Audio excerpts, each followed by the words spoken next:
नमस्कार। आज देश की तमाम फटाफट खबरों में आपका स्वागत है। आप न्यूज़ के चैनल सच्चाई के लिए देखो, न्यूज़ के चैनल बढ़ती महंगाई के लिए देखो, न्यूज़ के चैनल बढ़ती बेरोजगारी की समस्या के समाधान के लिए देखो। इन चैनलों को देखें और उनको बढ़ावा दें, सब्सक्राइब करें। तो बढ़ते हैं खबरों की ओर। प्रधानमंत्री नरेंद्र मोदी ने एक फ्लाईओवर पर करीब 20 मिनट फंसने के बाद अपना पंजाब दौरा रद्द कर दिया है। केंद्र सरकार ने इसे भारी सुरक्षा चूक करार देते हुए कहा कि प्रदर्शनकारियों की वजह से पीएम मोदी वहां 15 से 20 मिनट फंसे रहे। इस चूक की वजह से पीएम मोदी फिरोजपुर में बिना कार्यक्रम में हिस्सा लिए ही भटिंडा एयरपोर्ट पर वापस लौट गए। इस चूक के लिए केंद्र सरकार ने पंजाब की कांग्रेस सरकार को जिम्मेदार ठहराया। प्रधानमंत्री हुसैनीवाला में राष्ट्रीय शहीद स्मारक जाने के लिए भटिंडा पहुंचे थे। उन्हें हेलीकॉप्टर से कार्यक्रम स्थल पर ले जाया जाना था, लेकिन बारिश और खराब दृश्यता के कारण उन्होंने मौसम साफ होने के लिए लगभग 20 मिनट तक इंतजार किया। गृह मंत्रालय ने बताया कि जब मौसम में सुधार नहीं हुआ तो यह फैसला लिया गया कि वह सड़क मार्ग से राष्ट्रीय शहीद स्मारक का दौरा करेंगे, जिसमें 2 घंटे से अधिक का समय लगेगा। डीजीपी पंजाब पुलिस की ओर से सुरक्षा जरूरी इंतजाम की पुष्टि के बाद सड़क मार्ग से उनका काफिला आगे बढ़ा था।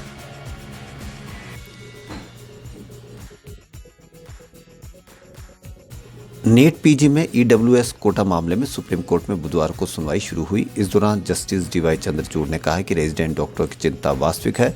अगर हम आज दीवान और दातार दोनों सुन ले तो कल एसजी सुन सकते हैं। हम इस मामले में आदेश जारी करना चाहते हैं। जस्टिस चंद्रचूड़ ने सॉलिसिटर जनरल तुषार मेहता से कहा कि 25 नवंबर को जब आपने हमसे कहा कि आप मानदंडों पर फिर से विचार करेंगे, हमने कहा था कि मामले की सुनवाई 6 जनवरी को होगी। आपने अपना हलफनामा दायर किया है। हमें याचिकाकर्ताओं को संक्षेप में अवसर देना होगा। इस पर तुषार मेहता ने कहा कि ये कोटा जनवरी 2019 का है, इसे कई आवेदकों पर लागू किया गया है। हम ऐसे बिंदु पर हैं जहां काउंसलिंग अटकी हुई है। हमें डॉक्टरों की जरूरत और हम एक समाज के रूप में आरक्षण और लंबी बहस में नहीं जा सकते हैं। भारत में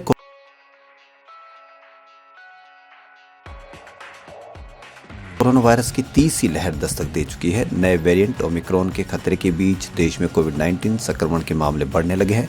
अभी बुधवार की सुबह से ही पिछले 24 घंटों में कोविड के 58,000 से ज़्यादा मामले सामने आए हैं।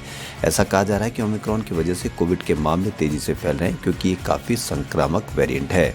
चूँकि अभी तक इस वेरिएंट से बीमार हो रहे मरीजों में ज़्यादा गंभीर स्थिति देखने को नहीं मिली है। वहीं संक्रमण की स्थिति में मरीजों के लक्षणों में या तो माइल्ड या फिर एसिम्प्टोमेटिक दिख रहे हैं, लेकिन फिर भी आशंका है कि आने वाले दिनों में मरीजों की तादाद और तेजी से बढ़ेगी और अस्पतालों पर दबाव बढ़ेगा। इसे देखते हुए केंद्र सरकार ने बुधवार को होम आइसोलेशन को लेकर नई गाइडलाइन जारी की है। नई गाइडलाइन में सरकार ने बुजुर्ग मरीजों को डॉक्टर की सलाह पर होम आइसोलेशन की अनुमति दी है। कोविड से संक्रमित बुजुर्ग मरीज अस्पताल में भर्ती होने के बजाय डॉक्टर की सलाह पर घर पर ही आइसोलेट हो सकते हैं।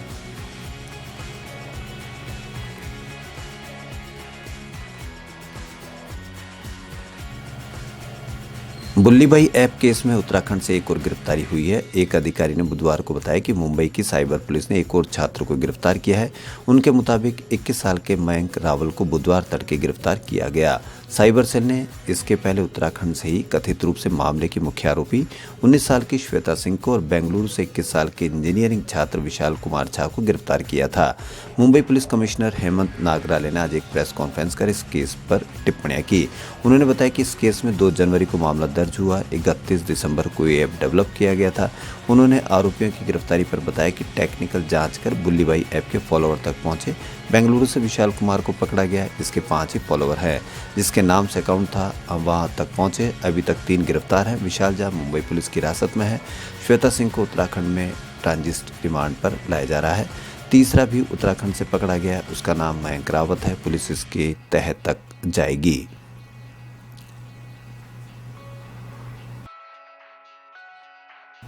ओडिशा ने मदर टेरेसा द्वारा प्रारंभ किए गए कैथोलिक धार्मिक और परोपकारी संगठन मिशनरीज ऑफ चैरिटीज को वित्तीय मदद उपलब्ध कराने का फैसला किया है।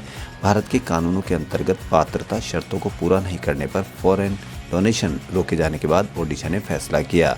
राज्य के सीएम नवीन पटनायक के कार्यालय से जारी एक बयान में कहा गया है कि ये ओडिशा में चैरिटी की ओर से संचालित किए जाने वाले 13 संस्थानों को मुख्यमंत्री राहत कोष की ओर से 78.76 लाख की मदद देगा।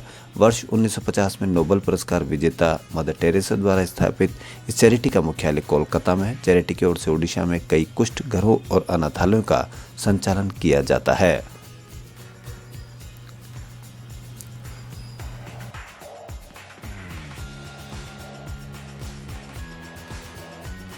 कांग्रेस के पूर्व अध्यक्ष राहुल गांधी ने पूर्वी लद्दाख की गलवान घाटी में तिरंगे के साथ भारतीय सेना के जवानों की तस्वीरें जारी होने की पृष्ठभूमि में बुधवार को कहा कि भारत की पवित्र भूमि पर तिरंगा ही फहराता अच्छा लगता है।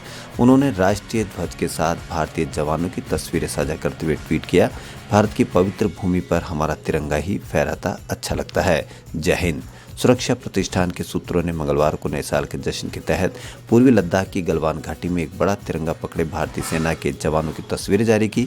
इसे चीन के सरकारी मीडिया द्वारा जारी उस वीडियो के जवाब में जैसे को तैसा वाली प्रतिक्रिया के रूप में देखा जा रहा है, जिसमें 3 दिन पहले गलवान घाटी क्षेत्र के पास एक स्थान से चीनी लोगों को नए साल की बधाई भेजने वाले PLA सैनिकों का एक कथित वीडियो साझा किया गया था।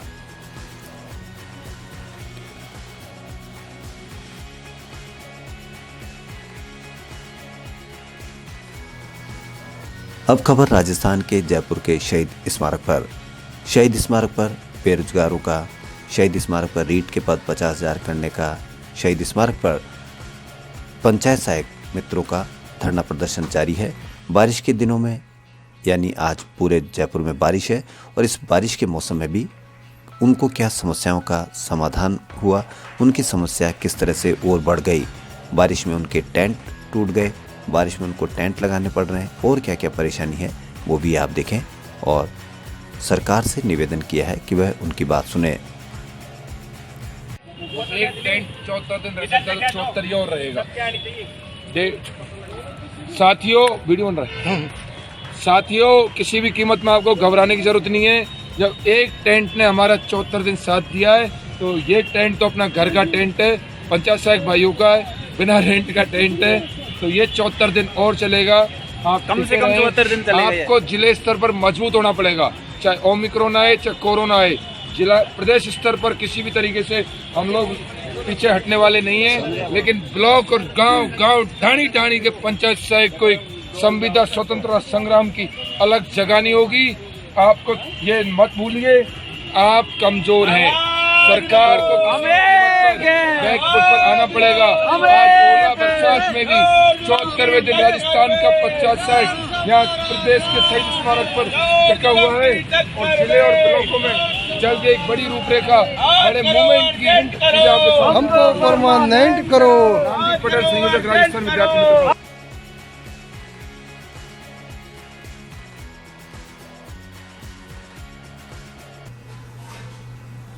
बॉलीवुड सिंगर सोनू निगम और उनका परिवार कोविड संक्रमित हो गया है। दुबई में रह रहे सिंगर को अपनी परफॉर्मेंस के लिए भुवनेश्वर आना था, साथ ही सुपर सिंगर 3 की शूटिंग करना था, लेकिन ऐसा नहीं हो सका है।